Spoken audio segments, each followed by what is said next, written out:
भूख प्यास नींद और आशा में सबसे बड़ा कौन है? भूख प्यास नींद और आशा 4 बहनें थीं। एक बार उनमें श्रेष्ठा की लड़ाई हो गई।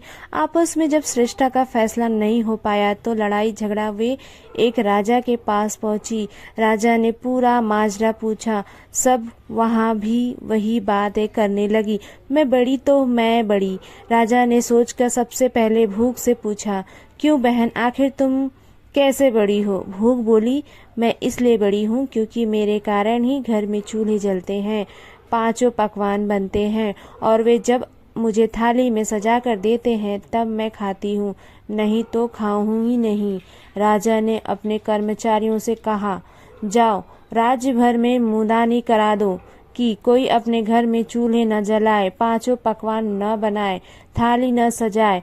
भूख लगेगी तो भूख कहाँ जाएगी? सारा दिन बीता, आधी रात बीती, भूख को भूख लगी। उसने चारों तरफ खोजा लेकिन भूखों को खाने को कहीं कुछ नहीं मिला।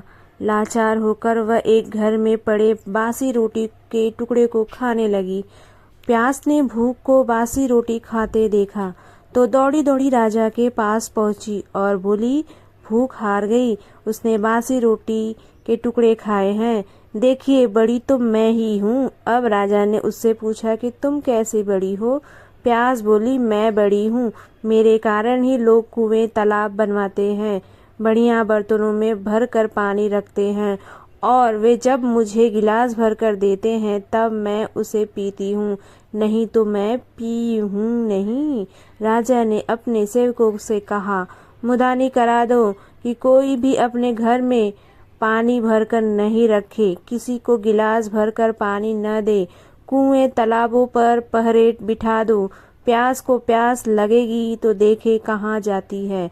सारा दिन बीता, आधी रात बीती, प्यास को प्यास लगी, वह यहाँ दौड़ी वहाँ दौड़ी लेकिन पानी की कहीं एक बूंद न मिली। लाचार होकर वह एक तालाब पर झुककर पानी पीने लगी। नदी ने देखा तो वह दौड़ी दौड़ी राजा के पास पहुंची और बताया कि वह प्यास हार गई, वह तो तालाब पर झुककर पानी पी रही है, मैं बड़ी हूँ, अब मुझे तो कोई संशय नहीं रह गया। अब राजा ने पूछा, तुम कैसे बड़ी हो? वह भी बता दो। नींद बोली, लोग मेरे लिए पलंग बिछवाते हैं, उस पर बिस्तर डलवाते हैं, जब मुझे बिस्तर बिछा कर देते हैं तब मैं सोती हूँ, नहीं तो सोऊं ही नहीं। राजा ने सेवकों से कहा, राज्य में ये मुदानी करा दो, कोई पलंग न बनवाए, उस पर गद्दे न डलवाए और बिस्तर बिछा कर भी न रखे। देखें नींद को नींद आएगी तो वह जाती कहाँ है? दिन में तो ठीक रहा, आधी रात बीत गई, नींद उसे भी झेल गई, लेकिन उसके बाद नींद को नींद आने लगी। उसने खूब ढूंढा लेकिन बिस्तर कहीं नहीं मिला। हार कर वह उबड़ खाबड़ जमीन पर लेट गई।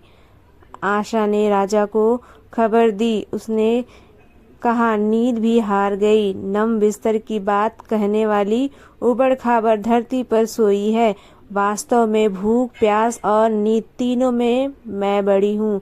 राजा ने पूछा, तुम कैसे बड़ी हो? आशा बोली, लोग मेरी खातिर ही काम करते हैं, नौकरी धंधा मेहनत और मजदूरी करते हैं, परेशानियां उठाते हैं, लेकिन आशा के दीप को बुझने नहीं देते हैं।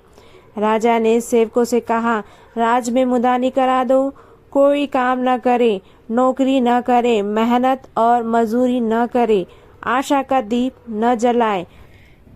आशा को आस जगेगी तो देखो कहाँ जाती है। सारा दिन बीता, आधी रात बीती, आशा को आस जगी, वह यहाँ गई वहाँ गई, लेकिन चारों ओर अंधेरा छाया हुआ था। सिर्फ एक कुम्हार टिमटिमाते दीपक के प्रकाश में काम कर रहा था। वह वहाँ जाकर टिक गई और राजा ने देखा कुम्हार ने जो दिए बनाए उसके सोने के हो जाने की आस की और वह सोने का हो गया। सोने के दिए में रुपए की बाती तथा कंचन का महल बन गया। जैसे उसकी आशा पूरी हुई वैसे सबकी हो कामनाओं के दीपक बुझने तो अच्छा, लेकिन आशा का दीपक कभी बुझने नहीं देना चाहिए। हालात कैसे भी हो, यही दीपक ऐसा है जो जीवन को प्रकाशित करने के लिए बुझने का हौसला देता है। फिर नींद, भूख, प्यास सब संगी हो जाते हैं।